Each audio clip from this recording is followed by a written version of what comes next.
Okay. So anyway, a couple things is, let me just,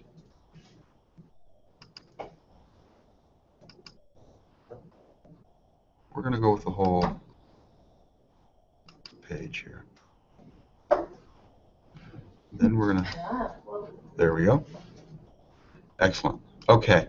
So I'm just going to briefly go through the Chromebook or the Chrome operating system, okay? Just to kind of, and I know a lot of you have used it, but I'm just going to point out a couple things with it. Is down here, you always want to make sure that after you've logged in that you sign out. So that's one habit just to kind of remember, okay? With these. What's nice about it, when you log into these, we're hoping that the experience will be the same at every office, so that the printers and the Chrome boxes are the same. And it's been a, you know, kind of a long process to get that done, so I appreciate everybody's patience on it. But there's some cool things that you can do with it. Down here, with this looking glass, is you have some other items here. This is what all apps, and you have other apps in here that work with your Chrome operating system. You can even add apps to it, okay? So, for example, this is Google Slides here. This is just like PowerPoint.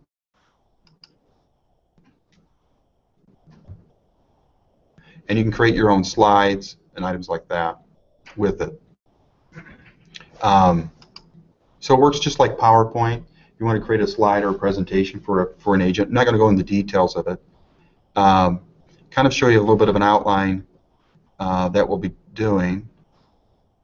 But the first thing is, just wanted to remind everybody about the upcoming events that we have here in November. So we've got some good ones. We've got the dot loop training where we're bringing Morgan Hunter in, and there's been some recent updates. Also some auto populations that's coming, so that will be live. I believe we're having it here.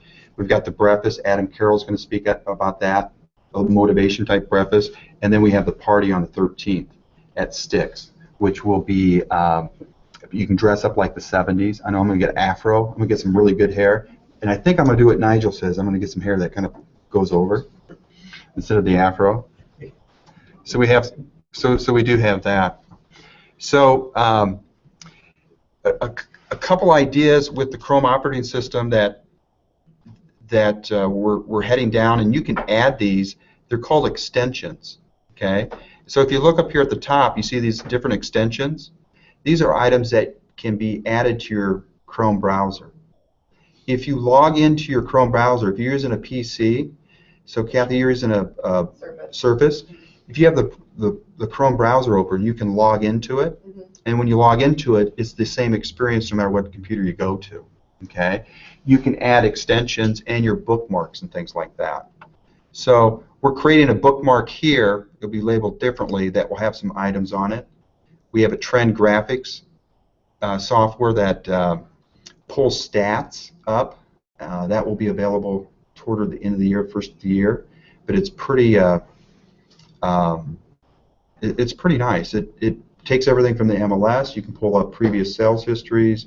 You can pull up 2, 4, 5, 6 years of items. You can pull up areas, new constructions, and you can also have it where you can set up campaigns. Well, it'll automatically email out market reports to your database. So that's at the first of the year.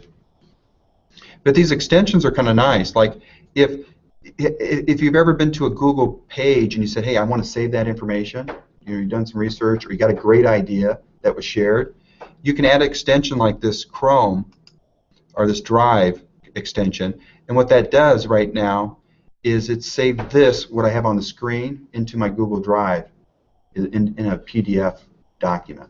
Okay, so it's a great way to save things handily. I have an extension here with Evernote because I do a lot of research online. So when I find something and I want to save it for a future date, I have this.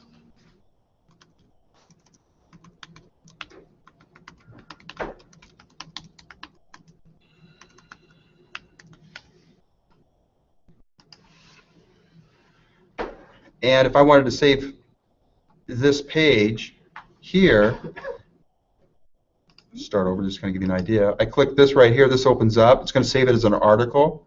I can tag it. I can put it in different items. Just a quick way of saving something. And then I can click Save. And now it goes into my Evernote. So if you use Evernote, it's a great way of saving some items. I use this all the time with it. If you needed to capture a screen, this is another type of extension. Now, when I talk about extensions, there's hundreds and hundreds and hundreds of them, okay? And I'll show you where you can find those out. This right here is if I needed to, say I needed a graphic image for something for a website or something I'm doing, is I can take this picture here and I can save it as a JPEG, okay? So I will select this account, and that's how you would save it. Other extensions, this right here is like a to-do list. Just a quick extension. And these are some of the things that we hope to build in the future, some real estate ones specific to save you time and effort along the extensions here. How many people use the chat system with client or with the TCs, ACRs? Everybody using that? Okay. So that works out really well. On that to-do list, is that something that you can invite other people in on that to-do list? So if you're working with, you know, you have an assistant or somebody like that that you could coordinate, that to-do list would be open to the people on your team? Yes, you could do that. Absolutely. You could do it. I mean, there's a couple different ways you could do that. This to-do list is this one is, they have a free service, but this is a paid. So this one I have here, I've got a little bit more functions that will do exactly what you're talking about to upgrade it. But that's a paid service through a third-party provider. It works really nice. I mean, you just go up here and you just say that call Lance, and then it's October 21st, and I can add a time here, and I can say 8 p.m. add reminder, and so now it's added it, and then I just add the task, so it has it in there. And then it will remind me. And you can have it shared too. I don't use it that way. You also could use, if you're working on a project, you could use a Google Excel type sheet, spreadsheets. You can use spreadsheets and do that and share it. That works really nice too. So with it. So that's the extensions. You can save bookmarks up here. We can save bookmarks. This is a site that we have coming up soon. It will replace the real estate concept site. It's a lot more information on here. I do want to go into first to know. I want to show you something here. The power of this. I've used this a couple times in the last 60 days. I needed a cleaner. So I typed cleaning in the search box, and it pulled up all these articles. People asking for cleaners, people posting stuff for cleaners. I needed an electrician a couple months ago, if I can spell electrician. And again, it pulled up electricians. Okay, so this becomes a great resource. And you'll notice that when I did this, these questions, look at the same question, July 28th, December 22nd, February 24th. If you know of someone that does a really good job, go in here and post it. And share that vendor or contractor information so everybody's aware of it. So it becomes a great resource right there. So let's take a look at a couple things. Show you one more thing back here. You have a web store right here, similar to what an Android phone would have on Google Play. But if you wanted to look for to-do list, you can search here, and it pulls up different to-do lists. This is the one that I'm using with the extension up here. These are apps, so they would be on your phone. The extensions work with your Chrome browser. And all you have to do is add it, and when you add it, it will put it right up here and work right with your items. So I use the extensions a ton.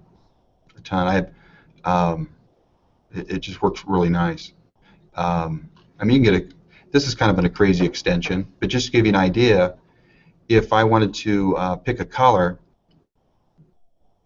somewhere I can't pick a color from this page, but if I wanted to pick a color from here, I need to know what this color is for web design or something like that, or I really liked it. I can go like this, click it, and now I've got the color code right up here. Extensions do a lot of cool stuff. A lot of neat things that you can put in here. So let's see. Let's go into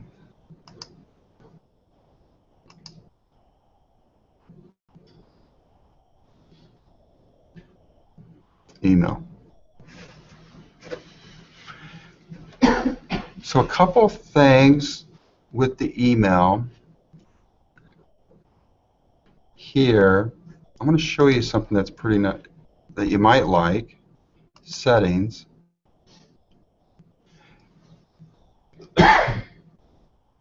And filters. Okay, so I set this up last night. A couple things is setting up a you can set up an email. So like if you got an email from somebody, I could set something up so that if Mark sent me an email, I could have a certain reply back to him. Okay, so you kind of think through that if it's any type of lead generation or anything that you want to do.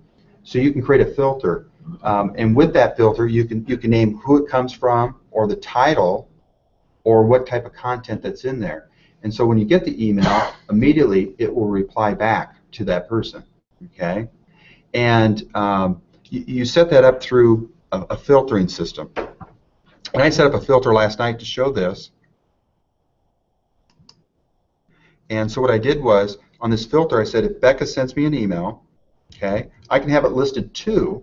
So if I had something coming from another email that was, or a certain autoresponder that was coming in, I could also not do the from, I could do the to, or has the words, or doesn't have the words, or has an attachment, so you can kind of distinguish it between that.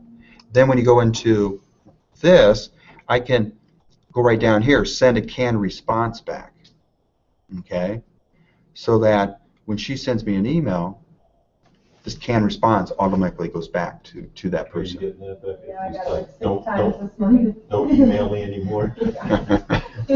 Yeah, she's getting quite a few. So does anybody see where they could use that, or any ideas of how they could use that? No? Yeah, Lance? In a like an immediate autoresponder to Mhm. a lead that comes in. Could be a lead coming in. It could be that I thought of one idea. If you're going to be in meetings all day and you've got a couple people that, say, some buyers that are trying to contact you, you could design a message directly to them, so that if they sent you an email, they've got to, instead of just saying, hey, I'm out of the office for the day, or I'm on vacation, let's say you've got 2 or 3 people that you really want to talk to, you have your autoresponder on that you're gone for 3 days, but these 3 people you want to talk to, you have a certain message directed directly to them. That's where I could see that being used to that effect. Or, it could be, well, I think that's probably one of, any other ideas? I'm open for ideas on how to use that. Has Well, any? it says never send it to spam, so is it something where if it comes into your spam folder and you don't want it to keep going to your spam, you can mark it from that email address so it'll always come into your inbox? Is that what that means? No. No. Where do you see that at, Kathy? Up on it says right there, never send to spam, right above the send key and messages. Oh, okay. Mm-hmm. Now on the spam, it's easier to click on the email and just say this is not spam. Yeah, Nigel's right there. You could do something like, But if you know ahead of time that someone says, hey, make sure this doesn't go in your spam, you could put them in there. Okay, Because if you're waiting to get an email to say it's not spam, you may not see it. right. Yeah, exactly. So on the canned messages, here's how you create the canned message. Has anybody set up a canned message before, Nigel?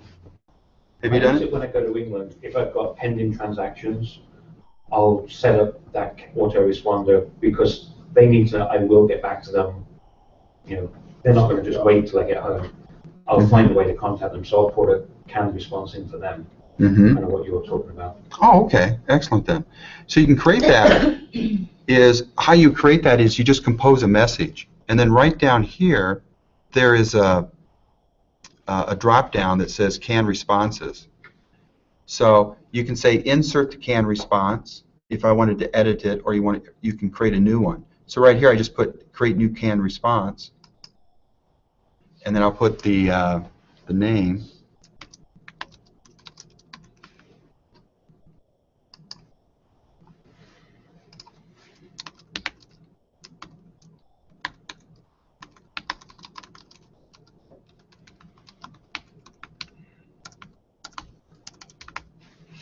And then once you have it created, go back up to canned responses, and it should be saved. Testing class, right here it is.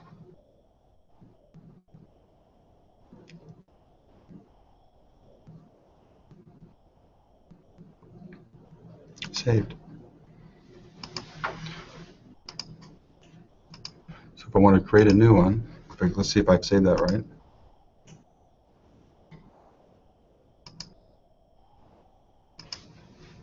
Oh, I did that wrong. Let me go back. Could you set up one for feedback from a realtor English showed your house, kind of a standard feedback request? You could, but I think the showing time has the feedbacks request. Is anybody using showing time for feedback requests? I don't. As long as it comes through showing time to be set up. Mm-hmm. So if they emailed you directly, I guess. Mm-hmm. So if I wanted to now this canned response, you can insert it here. So right there, I just created one in respond. If you have something like that, works really nice. That is the filters. Any questions on this filtering? On the use of that? Another thing you could do is with this is how many of you have the tabs up here? Are using these tabs? Okay. This right here, I'll use this because I want to separate my email out. Okay. So like Facebook or Google Plus and stuff like that, I don't want that to be in the middle because I might look at that once a day or a couple times a day, whatever. So what happens is Google, what they do is they know that it's a social media, so they'll put the social stuff right here. Okay. And then promotions, anything that's like they're trying to sell you something, puts it right in here. So it cleans out the stuff that you're working on. And if you've been emailing people back and forth, it realizes, hey, it needs to be in your primary. Okay. Updates, you get updates here from different items like my Google Voice, messages or anything like that. To-do list right here goes in the updates. Can So you set that up to see that on the top? So you go up here to this widget, and it's configure inbox right here. And then with that, you can select what you'd like to have. This has been a real saver of time. There's a trend going with email that Google's really working with is to really separate things out and make it much nicer to look at, simpler. And it's pretty smart, but if you ever have a message come into a different tab and you want it to come to your primary, you just simply drag it there, and then it'll say, do this for future messages from that email address, and you say yes. So if I would manipulate it too. Yeah, exactly. So like this came from Becca, and this was an update, and you just drag that out. Let me just try to see if one I could. I really don't want to drag any of these, but you just take it here. If I wanted to start changing those, I just place it right in there. Okay. The other thing is this right here. You can organize this how you'd like to organize it. And by doing that, as you go into your settings, filter and block addresses. Let me find where that is. Labels. This right here is you can organize your labels through here. So, for example, I don't want to see my drafts here. I can go over here and adjust it. I can hide the draft. So now my drafts are gone off of this. Trash, if I don't want to see my trash there, again, same thing. Hide it. So where it just goes down here at the bottom. You know, it hides it from the side, the left side there. Yep. You'll always have that. You can go back in there and manage all those and unhide them. But if you want to keep those labels, but you don't want it to show up on the left side there, then just hide them. Exactly. They'll be right underneath the more. Right there they are. Yeah. And you hide them like this. And then you can organize these too. Like categories are showing. So here's my categories. Social. So now I've got all my social media stuff here. Any type of updates right here. And I really like how this lays out. And that's with the label. Circles. If you're not using circles, you don't have to, but you could hide these or show them. These are I have a different. question for you, Rob. Go right ahead.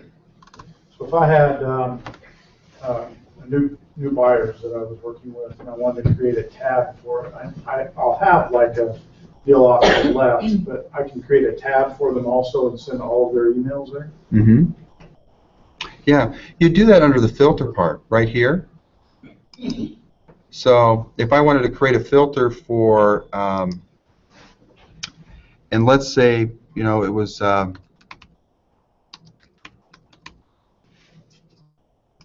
right there, and I'm not worried about the subject. I just want to put every email that you send me in a folder. Spam folder, I'd do that. Okay. That's where they go from me. I don't. I can skip the inbox. So if I don't want to see them in the inbox, I can do that. I can mark them red, read already.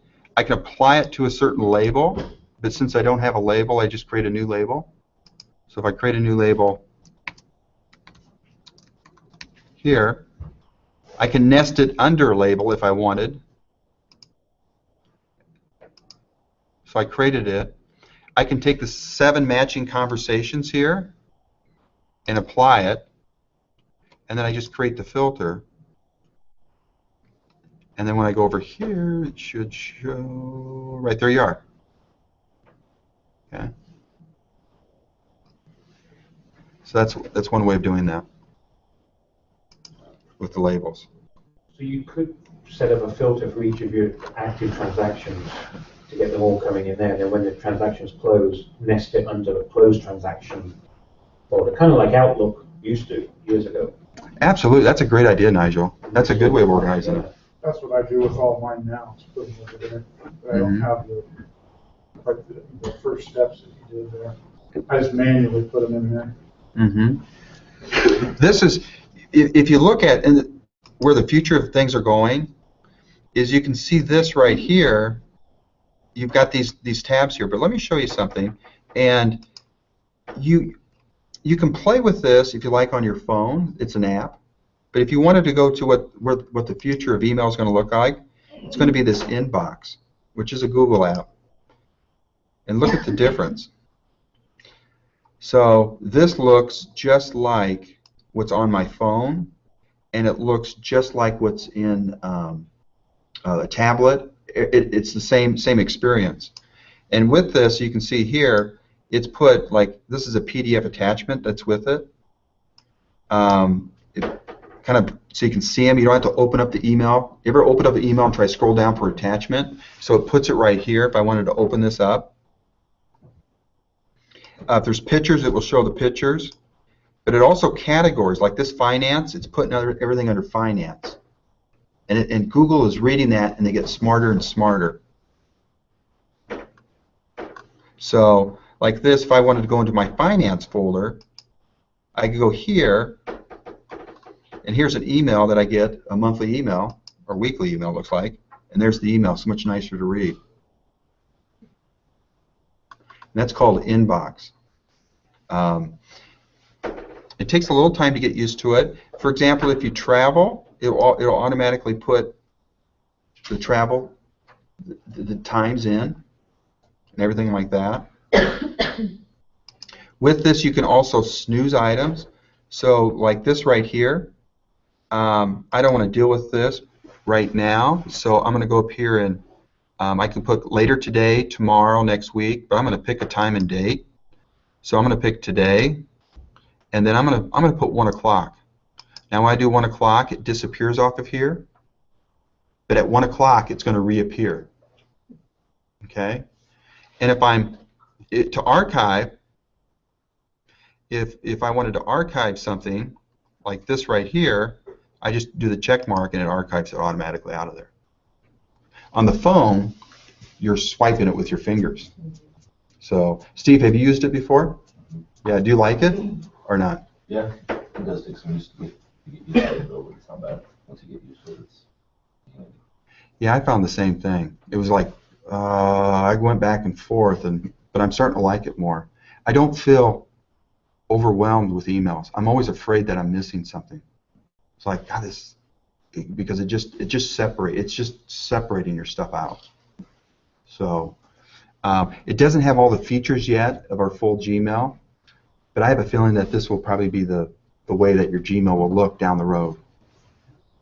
So, especially with the dones, I can go to done and it will pull up everything that's been completed. Again, I have over here my drafts, sents, reminders. I can do a reminder.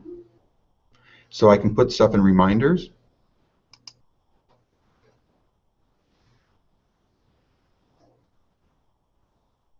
With it. So it's pretty handy that way. With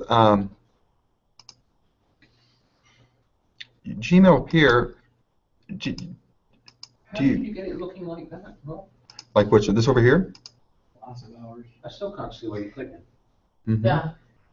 How you got to look like the inbox? Yeah. Okay. So what I did was when I was in my email here, or any time I'm in my browser like this, I can just go up here and well, let me go back to Oh, me. we can't see the top of your tabs. That's like if you're clicking something up there. There you go. Okay. Okay.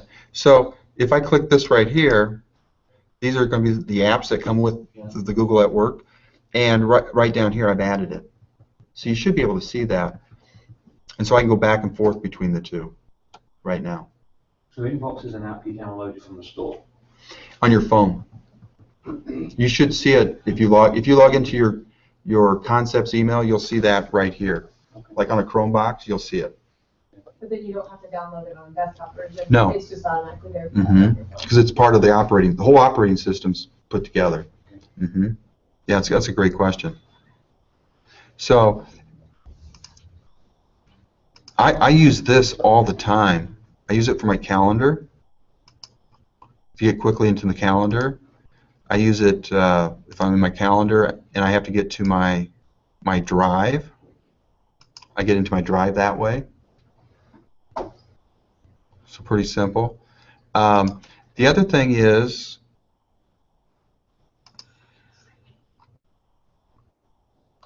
you look for a attachment.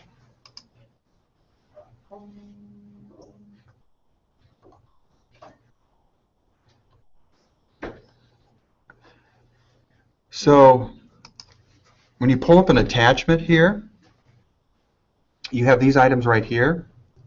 Do you guys always download, or do you open it up from here?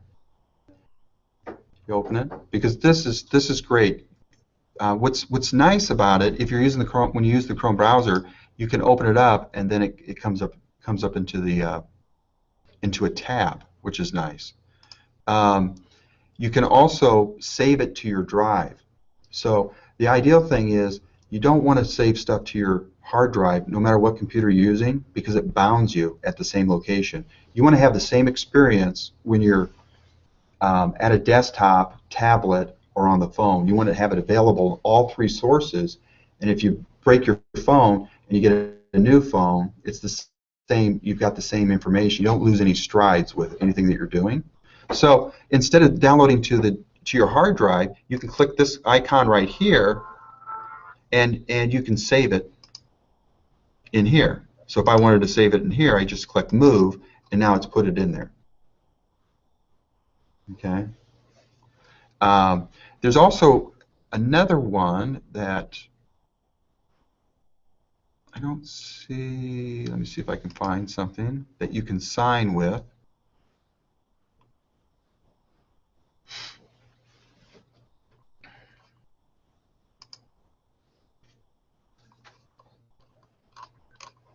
And I'm trying to find a document that I can use.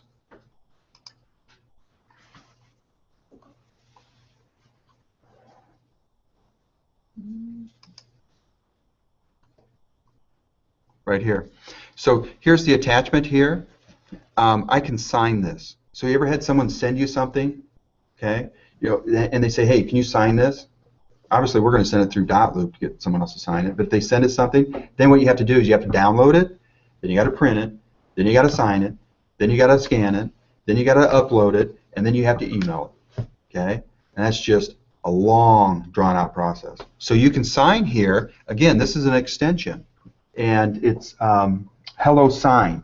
So if you go down into here, into your apps, or I'm sorry, into your web store, you just look for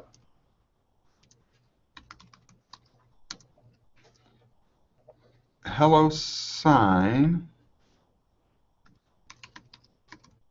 Gmail, I believe it is. And there's the app, but right down here is the extension. So if you add the extension, it's always part of you. And this is what's kind of neat, because if you log in over at the Urbandale office, or you go back to Altoona or West Des Moines, it's right there. It's going to work. Okay.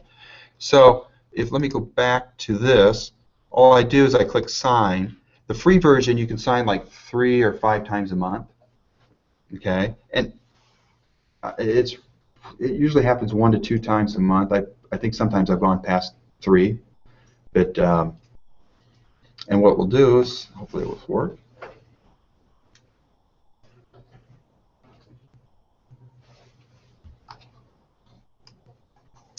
Come on, come on, come on, come on.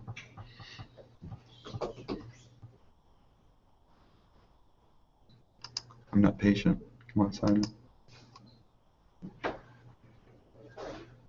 It's probably because it's a thick document that's uploading. Ah, it's a presentation, PowerPoint. Let me find something different.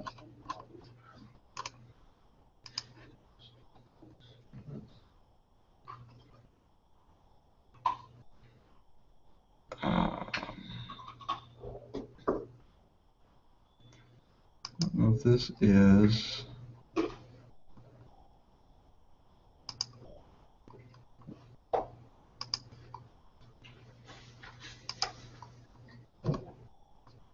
Here we go.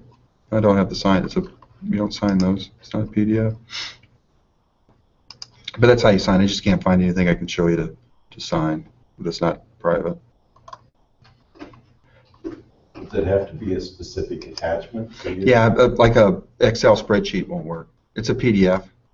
Or it looks like you can sign a PowerPoint. That PowerPoint's just taking a little time.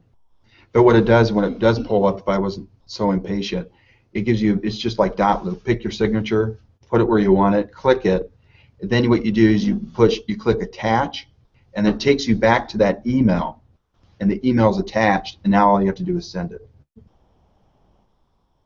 So that's pretty cool.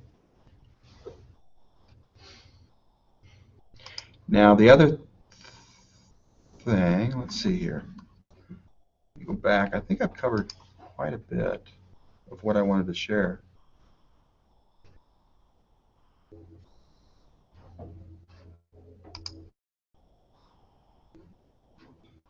Let's see if I'm missing anything else.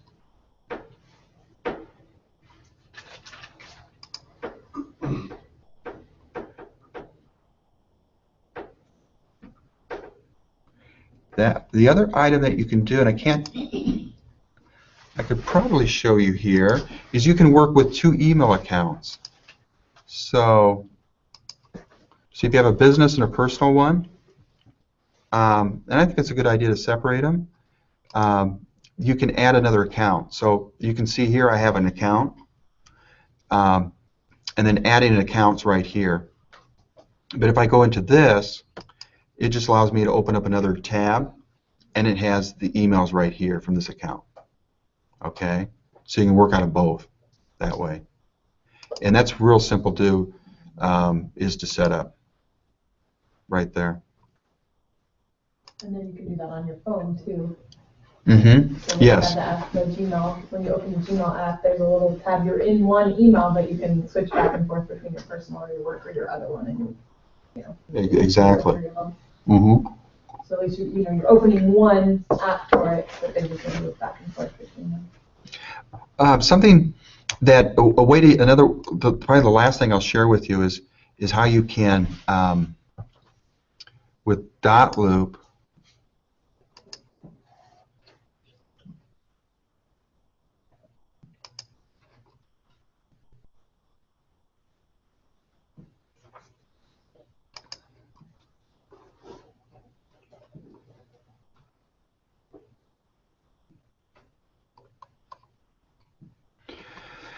So, trying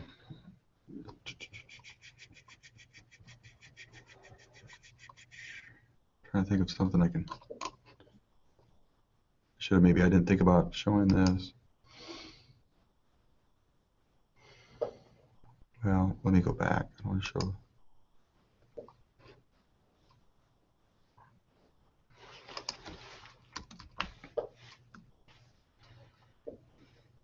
Okay. When you're printing on dot loop,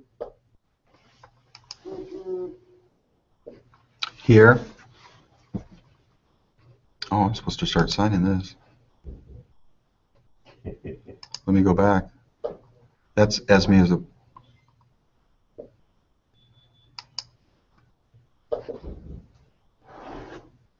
There we go. Under your printing, right? You're printing from here. So everybody, I was downloading and then opening and printing.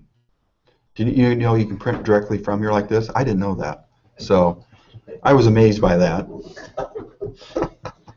For some reason, in my mind, I kept thinking, I got to download it to print it. And it was driving me nuts.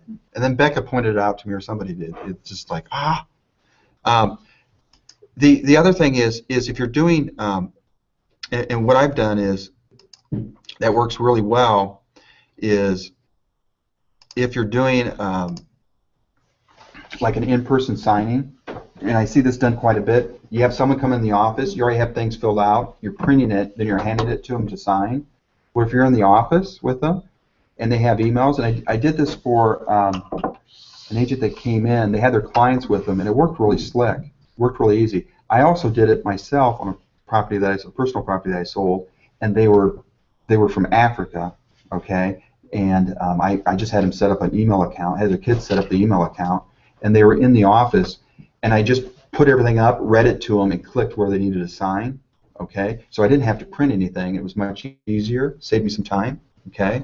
So one way to do that is, if you're working on a browser here, is if you want to turn it over to them, is you create this incognito window right here. So has anybody used this before? So when you click this right here, see it has this little guy up here, okay, which means none of the history's there.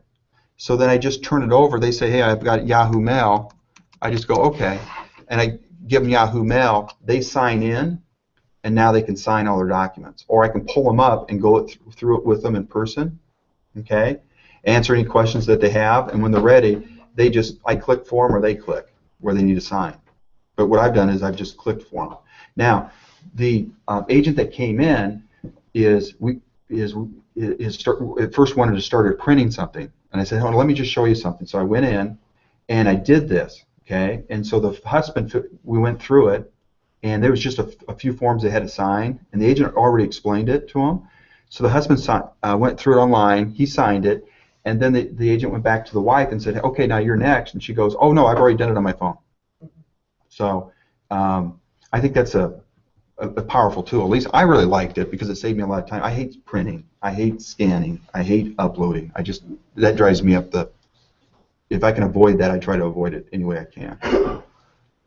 So, I actually, when I did that incognito and opened the window, so I could sit there, because they do the in-person signing, then you give it to them, and then you have to go back into your dot loop to give it to them so they can sign, and it goes back and forth, and it's terribly confusing.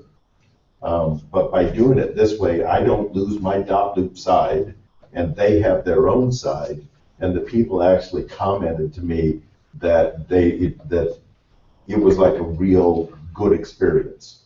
They felt really good about it because it was right there, side by side. They really, I was kind of surprised because you told me to try it, and I did, or Becca did. I'm not sure which of you. And I tried it, and I was like, dang, that was really nice. Yeah, that's a good point. So easy. That's a good point, Lance, because what Lance was saying is because you're in the dot loop here, is since this is on this window here, it has your history. By opening the incognito window, if I can pronounce it, is that is if I tried opening dot loop here on this, just to demonstrate,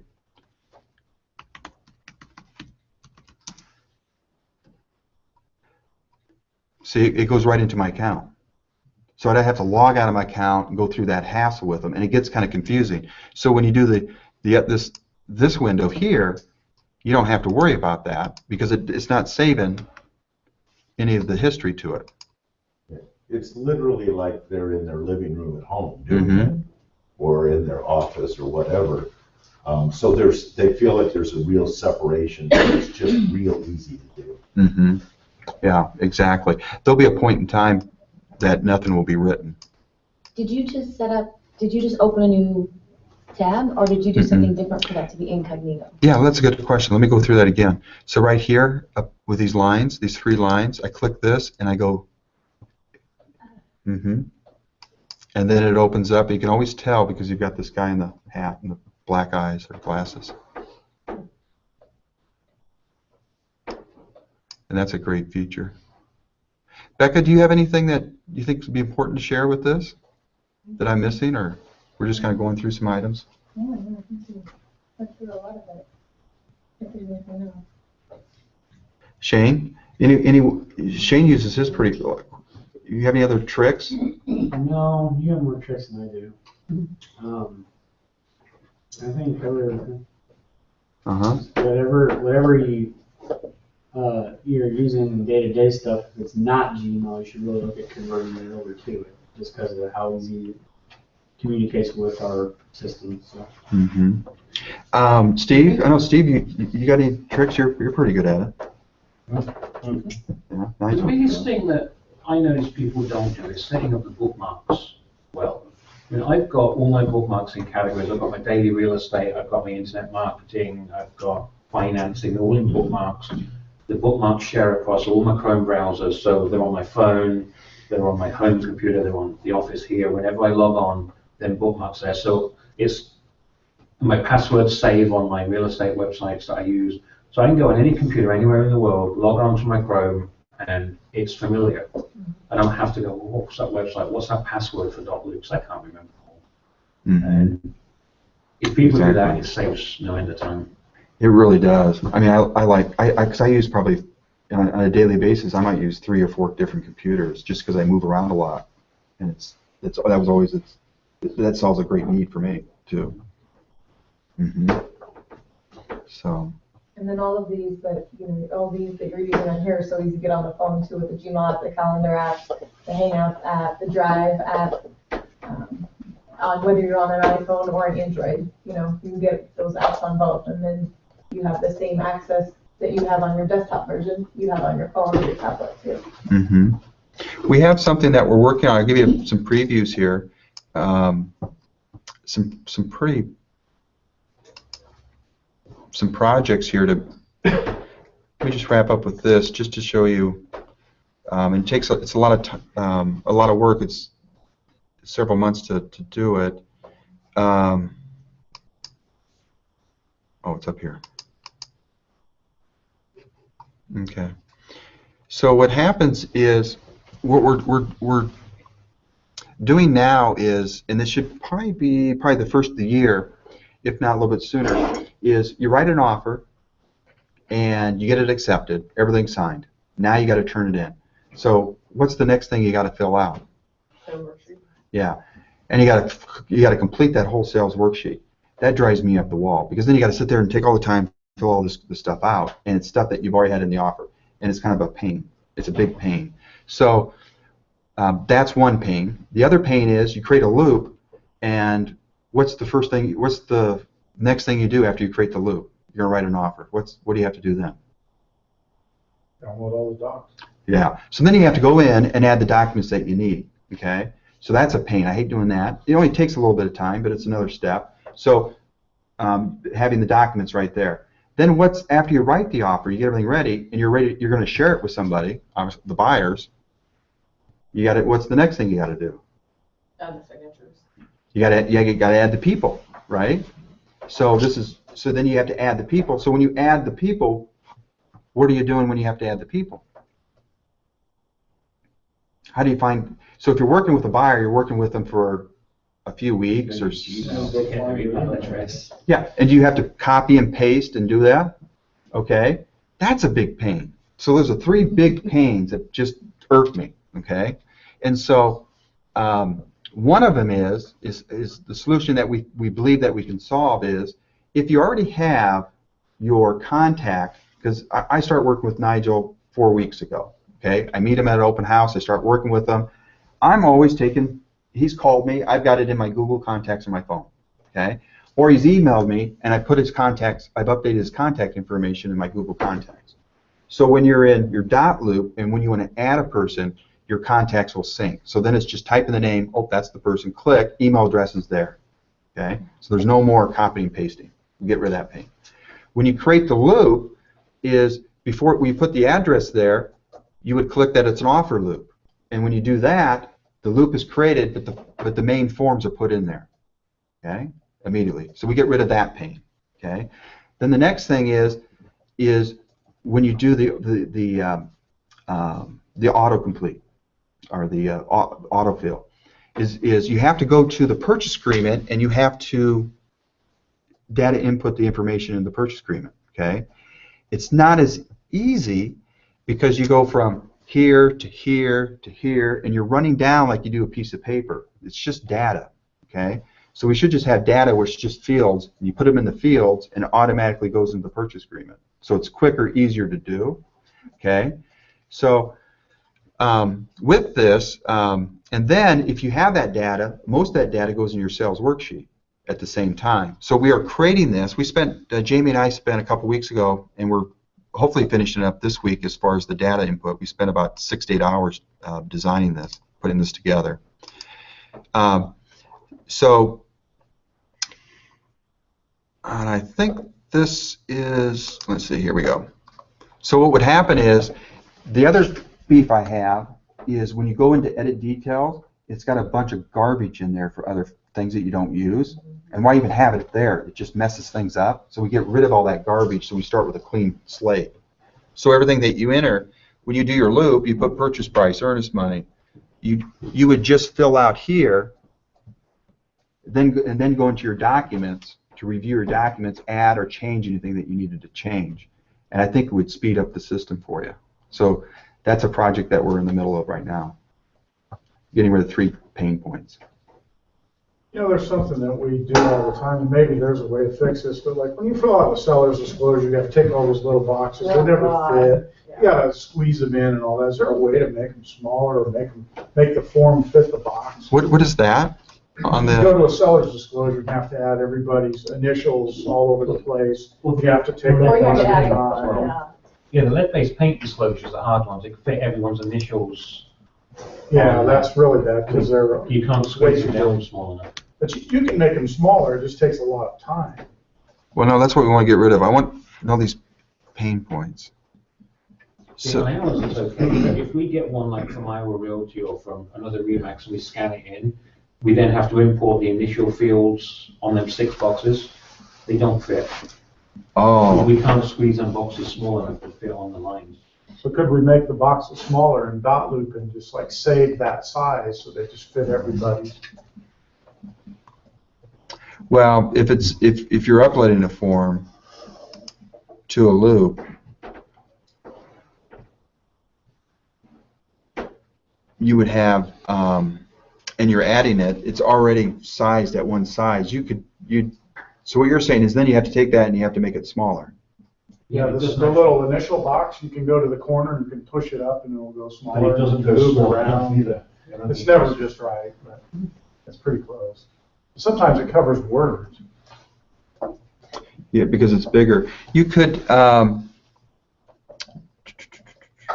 the lead-based, you can do this with it. I don't know exactly. I know what you're talking about, both of you guys there, but I'm not sure how to solve it yet, but that's good to know. It's all right. No, but it's good to know. You can do this, so when you have it highlighted, you should, let me go back and try to find a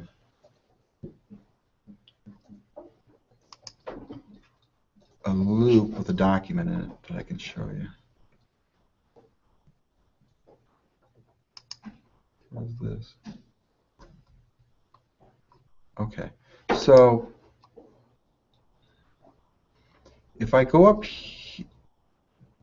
here and add initials, and I bring it down, that's what you're saying, it's too big. Yeah. And it's huge. Now, when I click it here,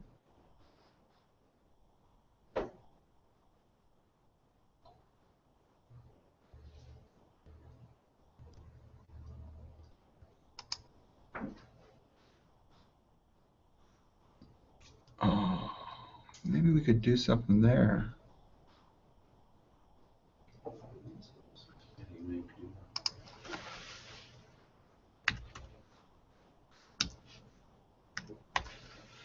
I don't know what, let's see here.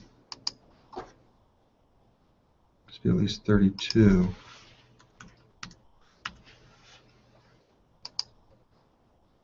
Look at you go. So applied it, but let's see what, let's Well, see. would it be permanent, so it Yeah. would stay always, or, because if I have to do that for every dock, I might as well just squeeze it in. Yeah, You know, just, because you go to the arrow in the corner and move it over and it makes it smaller. and it doesn't allow you, when we're creating our forms, I can make this a see-through. Because when you place it over this and you get the initial,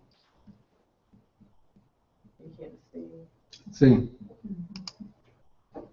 Yeah, and I didn't know that. no, it's a see-through. Okay, good. what about in seller's disclosure when you're trying to put non-applicable?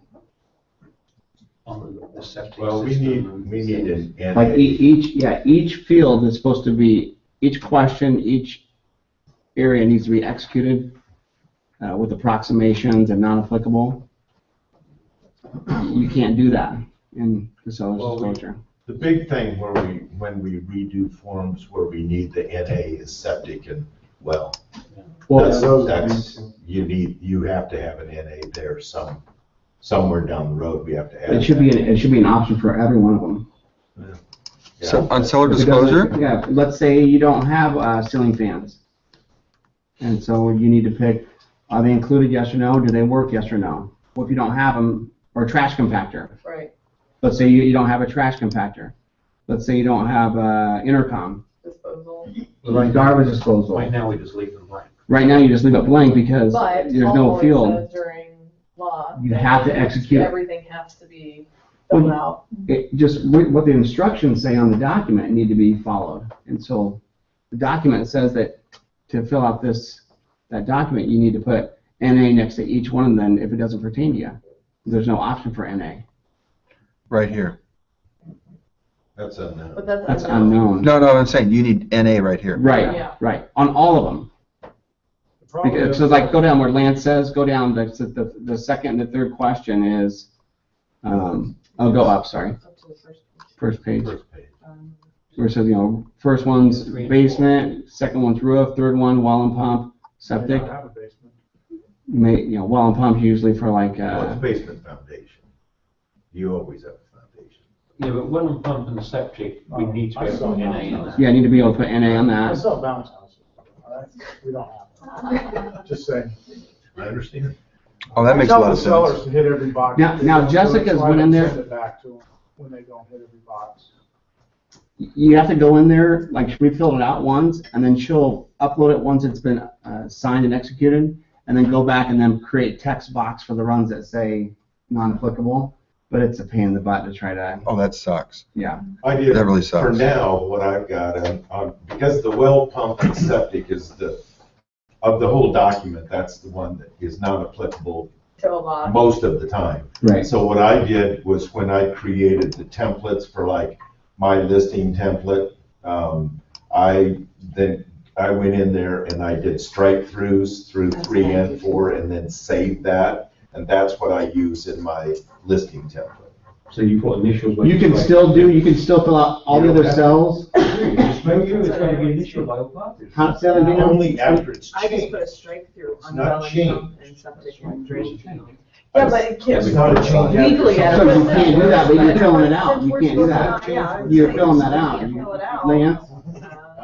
Lance? But when we put the address in, it auto fills in, so is that us filling it out? And that's the too? other thing, Rob, that's a great point. What's that? Kathy? When it autofills, so when we're typing the address in, we're touching that property disclosure. So is that, That's filling it out. We're not supposed to do that. We're not even supposed to write the address. No, informational is fine. but we can't write the address on there. Yes, we can. Just can't have I don't know, I I was was told saying, not to I was touch told it. not even to touch it. Informational, you can do. You can do information. I was always told. The instructions on there says that this document needs to be filled out by the owner. It doesn't say instructional, No. except for instructional. It's filled out as the questions. I think the Paul would answers to the argue that. questions. You know, you're getting way carried away with not being able to identify the document with an address. You know, Yeah, but if is everybody going in there and then filling the document out with the name and then the address? Because autofill only puts address in.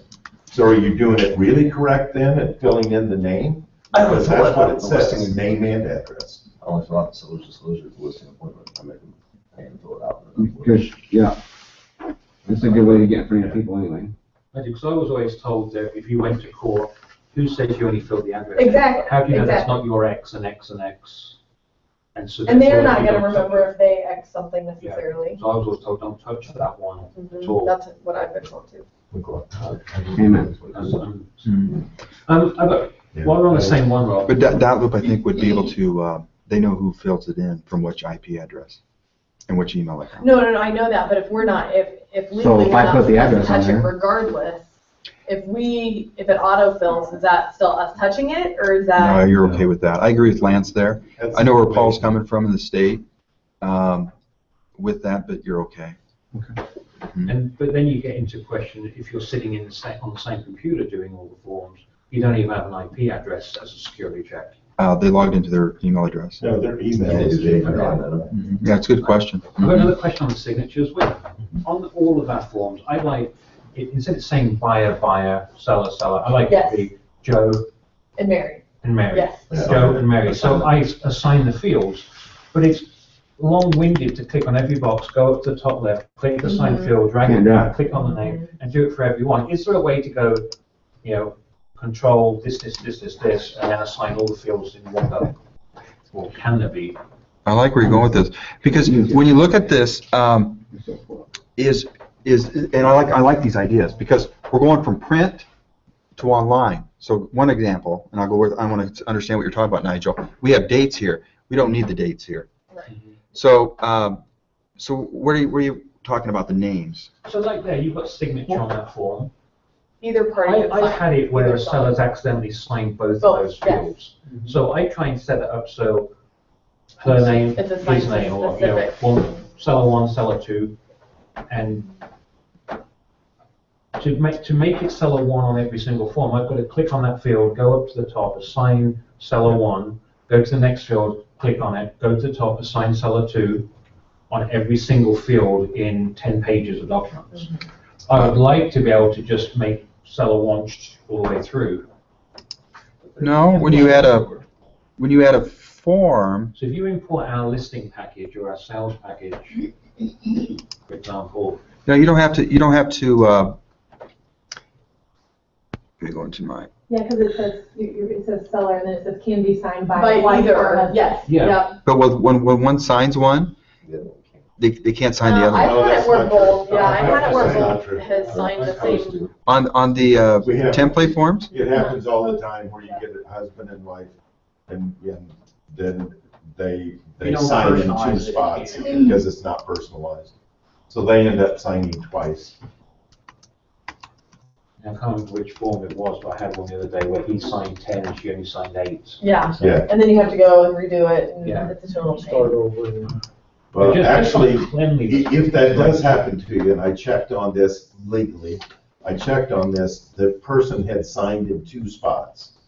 And it was like, we have to have the other person's signature. You can add a signature line without changing the form and without erasing the signatures. Just add another signature line and put the other person's name That on doesn't it. change the intent. And they can sign it so it doesn't change anything. So you don't have to redo the whole form. You can just add a signature line. Yeah, but It did save a lot of time. we should try to eliminate that hassle. So then, you're going right in here and you're assigning. Yeah. You're selecting the person, right? Yeah. Yeah, that does autofill, but it doesn't do auto signature. So if you go next. That would be nice. To the left. So when I go down, Okay, so So you have buyer, you know. Click on it. So you can sign either. If you click on that, then it goes to assign. At the top To the top. left. oh, I know what you're talking about, but I'm adding it like an agent right now. So if I share this, but this is only one signature, I need to get somebody else in here. I already saved it. There we go. the other form is hard, is where you wait for that basic. You can never email it. Because you don't just check out forms, you go on and fill it, and you never remember to Yeah. do that.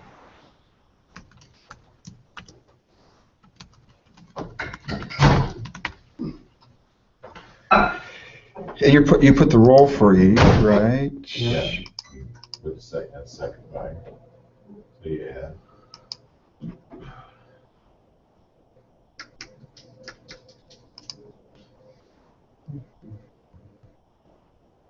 Okay.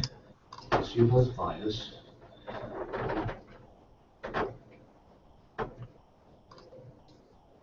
Yeah, so do an open form autofill. See, now I didn't have it in before. That form, let me go different. Well, you gotta go up there and update it. Yeah, I'm gonna go into here. Anytime you do something on a form and then add a name, Yeah, I know. you have to go back up and say fill from. But I'm trying to create from the start to see where it's happening at, so I can see what's happening. You see, right here, Mine doesn't do Mine that. doesn't either. Or it hasn't in the past. I have noticed that. I don't know if it's on a certain document or not. so that's why that when you guys are explaining what's happening, I don't see that. No, mine says buyer sign here, buyer sign here. It does Right. not say Rob and Mike. Specified. And then when you hover over it, it says Rob. Unless you Right. click on it and then you go up and assign. Yeah, we have to click on go up and sign it and then come back down. Yeah, it may be that it's different forms, because some do that and some don't. No. It could be. What? The addendum does that. I don't think the purchase agreement does. If you go back into the purchase. Yeah, but let me go into. Bring in a new purchase agreement, Rob, just to. Yeah, that's good. Let me try it. So I've got here and here. I'm going in, I'm assigning my people first, then I'm uploading all my forms into it. Yeah, so I've got that right. So let's go to the purchase agreement. I'll put a new purchase agreement in.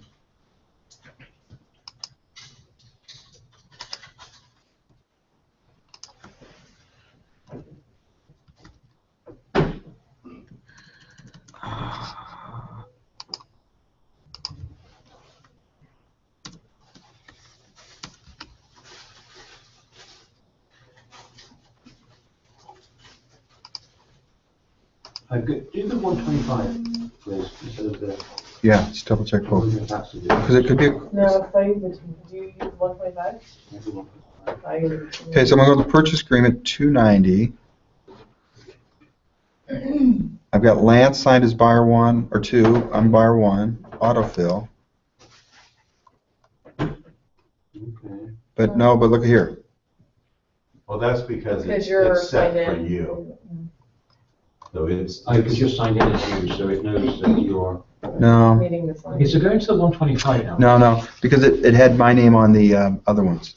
That's a coding right there. You know, it'd be nice to be able to get initial. That's where it's happening now. That's on the, 292.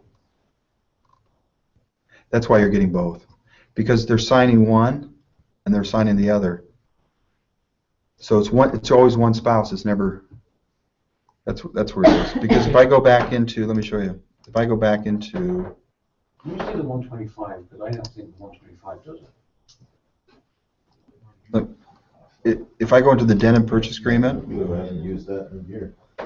see my name's in both. That's where it's at. Okay, we can fix that. That's good, we can fix that. Can you look at the 125, see if it does the same? Mm-hmm. Because mine doesn't autofill. The agent line doesn't autofill on the bottom of that last one. Oh, yeah, buyer's That agent, makes good sense. call. You know, I'm not, When you're the agent. I know the issue, yeah. Okay, autofill. Yep, see, same thing. See?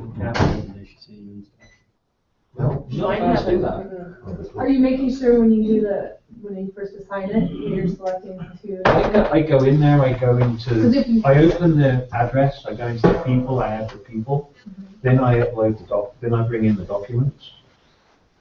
And, yeah, it doesn't do that. Same way I do it. Does yours come but up? when you go Rob? into the actual document where he was just doing that, then you say, yes, buyer 1 is this, yes, buyer 2 is this. Some of mine come up and say, is this person buyer 1? It doesn't give me an option as to who buyer 2 is. Okay. That might be where it is.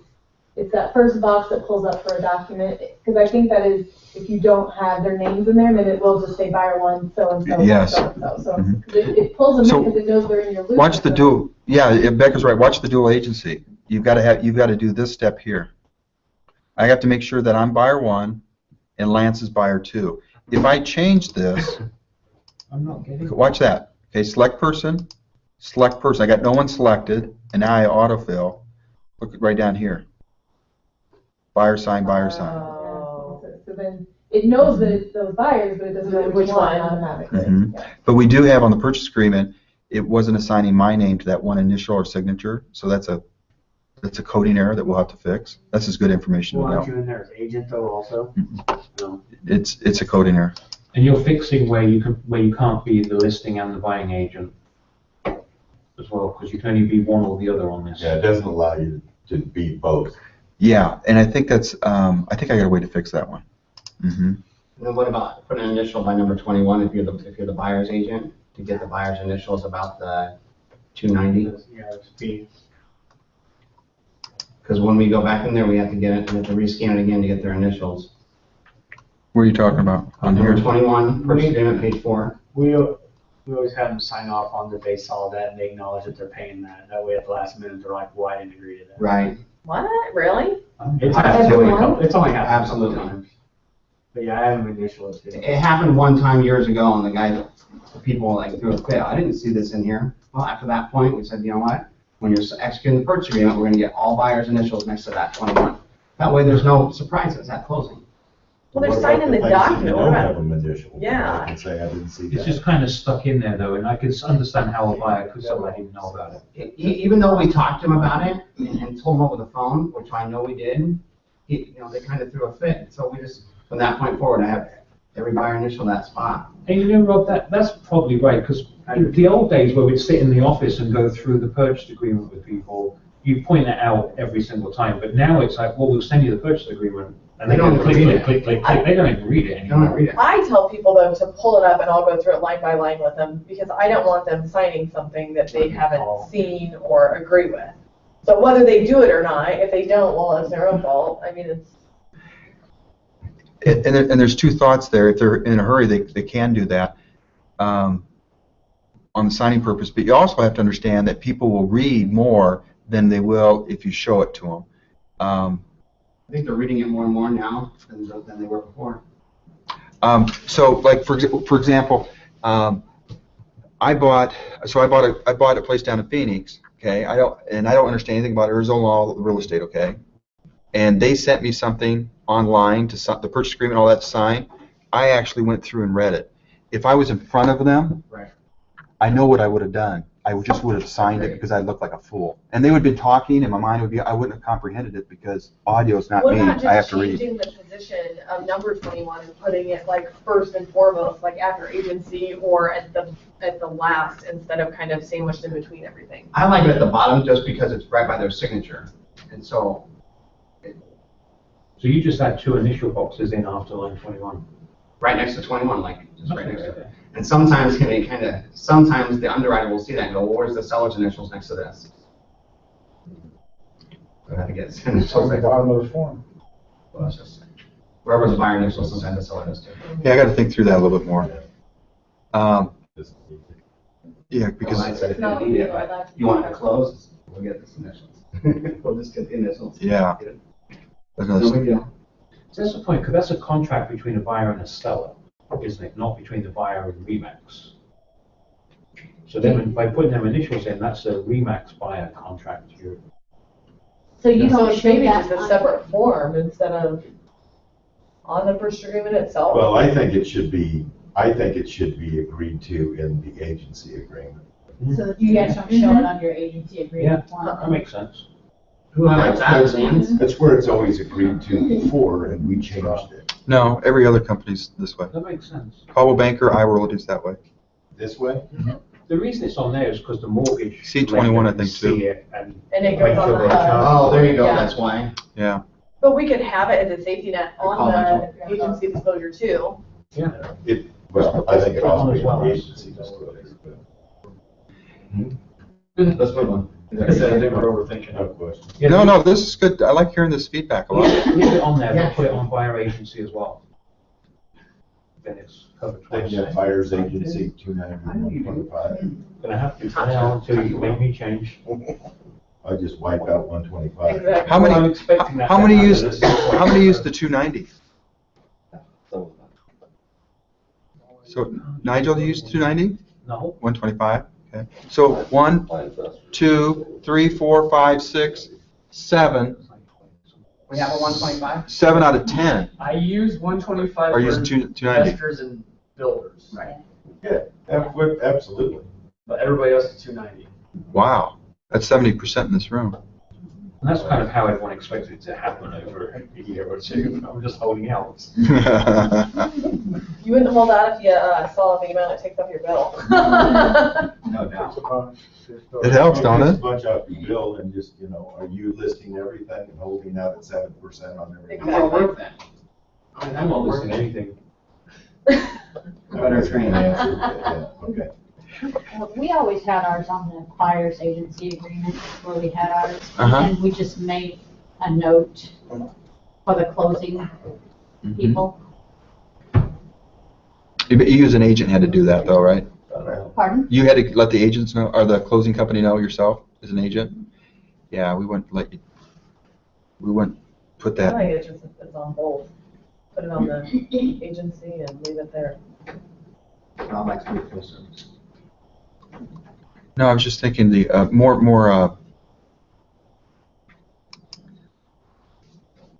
put it on the agency. Okay. Okay, you guys are on a roll. Keep telling me more. This is really valuable because I need to know. Any Any other type of forms? Any other thing you guys are seeing?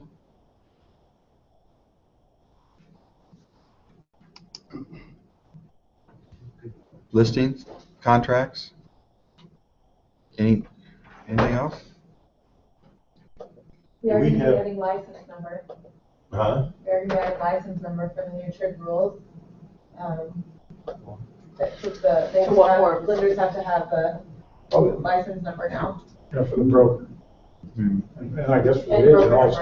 number. And we've actually talked to that loop, and they have a ticket already in to make that an updated, so we're, Should when only you have put that. in your nerd number, I That one think, told me. same thing, you can put in your license number there too, so then it'll auto Price being overcome. How many people are sharing this? Like, if you're working with a lender, you share your documents through here. Does everyone know how to email an attachment through here? Okay. Excellent. Very good. Has anybody done listing and offer with never print anything off? If you've been double-sided it? I got confused. Double-sided. Galen did it once? Uh-huh. Double-sided it? Yeah, double. I haven't done one double-sided. I've done each of them without printing. You've done it? Uh-huh. I just did it last week.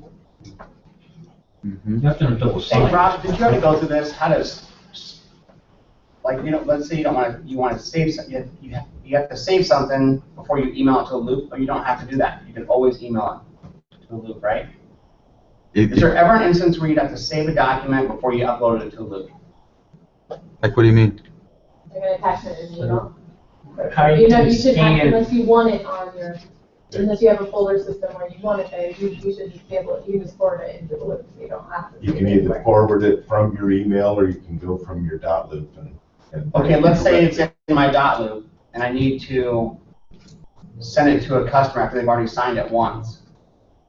Oh, I can save it again in dot loop, can't I? Why would you have to, Download. if it's the same form? Like the seller disclosure, when they have to go back and put NA next to basement and well. You said you can add signature boxes on documents without changing the document. You could do But that. when you put a text field into typing NA, it deletes all the signatures. Is that what you're Right. Yeah. So if I go back in there and it takes off all my signatures because I've altered the document. Yeah. We need to, I But I don't can know. save that document in the dot loop and then upload it back to my loop. Oh, you can Then- copy then it. it's an It's outright. already in. You can copy it, PDF. Okay, where do you save it at? You save it to your drive? Well, I'll show you. If you go into, No, Save copy it it within to the same your, folder. copy it to the loop. and- Okay. Call it something else. So there should be no reason why we would need to save anything anywhere other than our loop. Not once it's in the loop, no. so if I wanted to copy this right here, Yeah. Well, yeah, that's if you're doing. copy as a document or flat Yeah, file. flat signature saves, preserves your signatures, and then you can go back in and add another signature. Gotcha, that's what I was looking for. And then you correct the Save loop. my Yeah, because signature. in a template, you cannot add additional signatures. It has to be an outside document or a non-templated document. Right. To be able to add signatures. Yeah, if it's a dot loop document, you can't. Like how they put signatures preserved, But okay. if it's a template, you have to download it and re-upload it. Right, and that's where this copy. Mhm.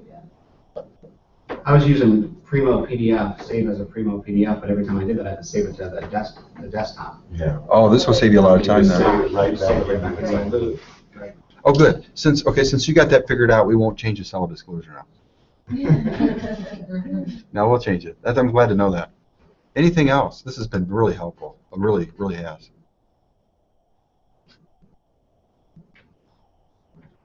Okay, great. Well, thanks for coming. I appreciate it.